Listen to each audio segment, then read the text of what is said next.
ایک صحابی حضور اکرم صلی اللہ علیہ وسلم کی بارگاہ میں حاضر ہوتے ہیں، عرض کرتے ہیں یا رسول اللہ صلی اللہ علیہ وآلہ وسلم، زمانہ جاہلیت کے دو واقعات ہیں، ایک واقعے کے متعلق سوچتا ہوں تو میری ہنسی نہیں رکتی، ایک واقعے کے متعلق سوچتا ہوں تو میرے آنسو نہیں تھمتے۔ حضور اکرم صلی اللہ علیہ وسلم نے ارشاد فرمایا وہ کون سے واقعات ہیں؟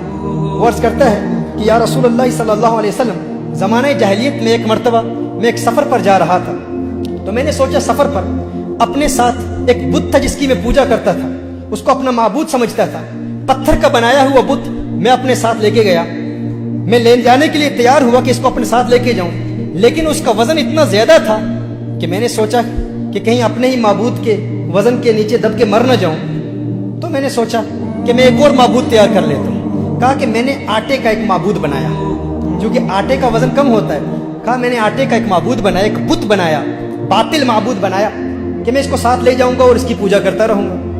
کہا میں اس کو اپنے ساتھ لے کر گیا، رستے میں اس کی پوجا کرتا، اس کی عبادت کرتا علیہ باللہ۔ کہا لیکن ایک وقت آیا کہ زیادہ راہ جو میرے پاس کھانے کا سارا سامان تھا وہ ختم ہو گیا، تو کہا کھانے کا سامان ختم ہوا تو اب میں حیران تھا، کچھ وقت کے لیے تو میں نے بہت برداشت کیا، پھر میں نے اسی آٹے پر پانی ڈالا، اسی کو گوندھا، گوندھنے کے بعد پھر میں نے روٹی تیار کی، تو میں نے کہا ہے میرے خدا اگر آج کام نہیں آئے گا تو پتہ نہیں پھر کب کام آئے گا، میں نے اسی کو کھا لیا۔ کہا یا رسول اللہ صلی اللہ علیہ وسلم، جب میں اپنے اس باطل معبود کے متعلق سوچتا ہوں تو میری ہنسی نہیں رکتی، اور ایک ایسا واقعہ ہے، ایک ایسا دردناک واقعہ ہے، جب اس کے متعلق سوچتا ہوں تو میرے آنسو نہیں تھمتے۔ میرے آقا صلی اللہ علیہ وسلم نے ارشاد فرمایا وہ کیا واقعہ ہے؟ کہا یا رسول اللہ صلی اللہ علیہ وسلم، ایک وقت ایسا تھا کہ میں اپنے گھر سے سفر کے لیے روانہ ہوا، جب میں سفر کے لیے روانہ ہوا تو میری زوجہ حاملہ تھی، میری زوجہ امید سے تھی، ایک عرصے کے لیے میں اپنے گھر سے باہر رہا اور میں نے ایک مدت گھر سے باہر گزاری، جب واپس آیا تو گھر میں جب پہنچا تو میں نے دیکھا ایک ننھی سی بچی میرے گھر کے صحن میں کھیل رہی ہے۔ جب اس بچی کو کھیلتے ہوئے دیکھا میں حیران ہو گیا، میں نے زوجہ سے پوچھا یہ بچی کہاں سے آئی ہے؟ تو اس نے کہا ڈر کی وجہ سے، خوف کی وجہ سے، وہ جانتی تھی کہ یہ عرب کا معاشرہ ہے اور یہ وہ لوگ ہیں جو اپنی بیٹیوں کو زندہ دفن کر دیا کرتے ہیں۔ اس نے کہا کہ یہ آپ کی بیٹی ہے۔ اس نے کہا مجھے بہت غصہ آیا، لیکن وہ بیٹی بھاگتی ہوئی صحن میں میرے پاس آئی اور یا ابا کہہ کے مجھے پکارا، ہے میرے پیارے والد کہہ کے پکارا اور مجھے سینے سے لگا لیا۔ کہا اس وقت تو مجھے بہت پیار آیا، بہت محبت میرے دل میں پیدا ہوئی اور میں نے بیٹی کو زندہ دفن کرنے کا ارادہ ترک کر دیا کہ میں اب اسے زندہ دفن نہیں کروں گا، لیکن وقت گزرتا گیا، میرا لگاؤ اور میرا پیار میری بیٹی سے رفتہ رفتہ بڑھتا چلا گیا، میری محبت، میری چاہت، میری رغبت میری بیٹی سے رفتہ رفتہ بڑھتی چلی گئی۔ کہا کہ ایک وقت ایسا بھی آیا کہ وہ بلوغت کی عمر کے بہت قریب پہنچ چکی تھی۔ کہا لیکن اس وقت معاشرے کے بڑے عرب لوگ، ان کا روب اتنا تھا، ان کا دبدبہ اتنا تھا، وہ سویلائزیشن ہی ایسی تھی۔ ایک وقت ایسا آیا کہ میرا ظلم اپنی انتہا تک پہنچ گیا اور میں نے فیصلہ کیا وہ میری چہیتی بیٹی، وہ لاڈلی بیٹی جو بڑے پیار سے مجھے والد صاحب کہہ کے پکارا کرتی تھی، میں نے اپنی زوجہ کو کہا کہ اس کو فوراً تیار کر لے، اس کو نئے کپڑے پہنا، اس کی کنگھی کر اور اسے نہلا کر تیار کر کے اسے بتا کہ میں اسے فلاں رشتہ دار اور فلاں قبیلے میں ان کی شادی ہے، اس شادی پر اس کی سہیلیاں اس سے ملیں گی اور وہاں لے جا رہا ہوں۔ جب اس نے کہا کہ میں نے اپنی زوجہ کو بتایا، کیونکہ زوجہ جانتی تھی کہ عرب معاشرے میں کس قدر ظلم کیا جاتا ہے،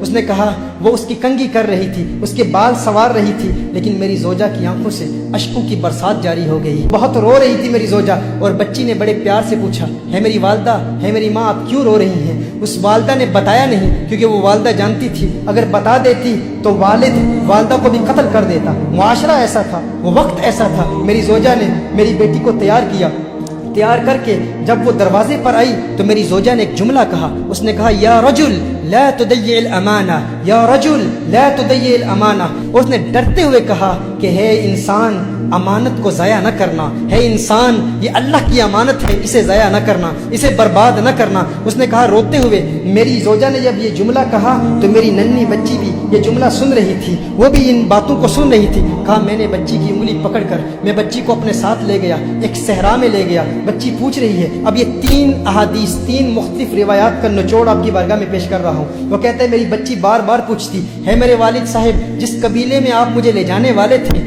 ये रास्ता उस कबीले को तो नहीं जाता, आप मुझे कहाँ ले जा रहे हैं। एक रिवायत में आया कि उस बच्ची ने कहा, उसने कहा कि मैंने बच्ची को उठा लिया, बच्ची थक गई। थोड़ी देर के बाद वो बच्ची खुद कहती है वालिद साहब आप थकावट तो महसूस नहीं कर रहे, आप थक तो नहीं गए। कहा मैंने अपनी बच्ची से कहा मैं नहीं थका। बच्ची ने कहा नहीं आप थक गए हैं, अब मैं आपके साथ चलूंगी। उंगली पकड़कर उस बेटी को वो वालिद अपने साथ उस सहरा में ले गए। अब जब उसने देखा कि मैंने गड़ा खोदना शुरू कर दिया, मैंने वहां पर एक गड़ा खोदा, तो बच्ची कह रही है मेरे वालिद साहिब, है मेरे बाबा जान, ये गड़ा क्यों खोद रहे हैं। एक रिवायत में आता है कि जब बच्ची ने देखा कि वालिद साहब का पसीना निकल रहा है तो वो बच्ची खुद अपने कपड़ों से वालिद साहब का पसीना पोंछ रही है कि मेरे वालिद को तकलीफ ना हो। जब वालिद की तकलीफ देखी तो वो बच्ची भाग कर आती है और खुद गड़ा खोदने में मदद कर रही है। कहा लेकिन मेरा दिल पथरा चुका था, मैं पत्थर दिल हो चुका था और ज़माने का मुआशरे का रोब और दबदबा और फिक्र इस कदर लायक थी कि मैंने अपने बच्ची को उठा के उस गड्ढे में फेंक दिया। जब बच्ची को गड्ढे में फेंका तो रेत मैंने बच्ची पर डालना शुरू कर दी। एक रिवायत में आता है कि बच्ची ने अपनी उंगली से वालिद का हाथ पकड़ लिया। कहा है मेरे वालिद क्या आज तू मुझ पर वही जुल्म करेगा जो अरब लोग अपनी बच्चियों पर करते हैं, क्या आज वही जुल्म करेगा। मेरी एक इल्तिजा है, मेरी एक तमन्ना है मेरे वालिद साहब, एक आरजू है। आज तू मुझे मार रहा है लेकिन मेरी एक ख्वाहिश है, मेरी वालदा को न बताना कि तूने मुझे कत्ल किया था, कहना कि उसी कबीले के लोगों में अपनी बेटी को छोड़ आया। एक वक्त ऐसा भी आया कि मेरी दाढ़ी पर उस रेत का गुबार मेरी दाढ़ी पर था, बच्ची उस कब्र में दफन हो रही थी और अपने हाथों से अपने वालिद की दाढ़ी भी साफ कर रही थी। उसको अपने वालिद की दाढ़ी पर जो गुबार था वो अच्छा नहीं लगता था। कहा लेकिन मेरा जुल्म अपनी इंतहा तक पहुंच चुका था। उसकी नन्ही आवाज खत्म होती चली गई और आखिरी जुमला उस बच्ची ने कहा है मेरे वालिद आपको याद है जब मैं घर से बाहर निकली थी तो माँ ने क्या कहा था, या रजुल ला तदय्यिल अमाना, है मर्द अल्लाह की इमानत को ज़ाया न करना, अल्लाह की अमानत को ज़ाया न करना। कहा उसने चीख मारी और वो बच्ची वहीं मर गई। मैंने बच्ची को दफन कर दिया। या रसूल अल्लाह सल्लल्लाहु अलैहि वसल्लम, आका जब मैं वो जहालत के ज़माने का वाक़या याद करता हूँ तो मेरे आंसू नहीं थमते। हुजूर अकरम सल्लल्लाहु अलैहि वसल्लम को देखा तो हुजूर अकरम सल्लल्लाहु अलैहि वसल्लम के साथ हज़रत फातिमा तो ज़हरा रदियल्लाहु ताला अन्हा मौजूद है। मेरे आका ने फौरन फातिमा तो ज़हरा को सीने से लगा लिया, सीने से लगा लिया। मेरे आका की आंखों से अश्कों की बरसात जारी होगी। हम तो अपनी बेटियों से प्यार किया करते हैं। मेरे आका ने फरमाया है जालिम इंसान, अगर ज़मानाए जाहिलियत के गुनाहों की वजह से और जुल्म की वजह से अल्लाह मुझे आज किसी से बदला लेने की इजाजत देता तो सबसे पहले तुझ जालिम से बदला लेता। मोहतरमा हिब्बा, अपनी बेटियों को बताएं कि हुजूर अकरम सल्लल्लाहु अलैहि वसल्लम ने इन बेटियों को जीने का हक दिया है। मेरे आका सल्लल्लाहु अलैहि वसल्लम ने इन बच्चियों को वो मकाम दिया है। क्या मकाम दिया है, क्या मर्तबा दिया है। रिसालत में आप सल्लल्लाहु अलैहि वसल्लम इरशाद फरमाते हैं जब किसी के यहाँ लड़की पैदा होती है तो अल्लाह ताला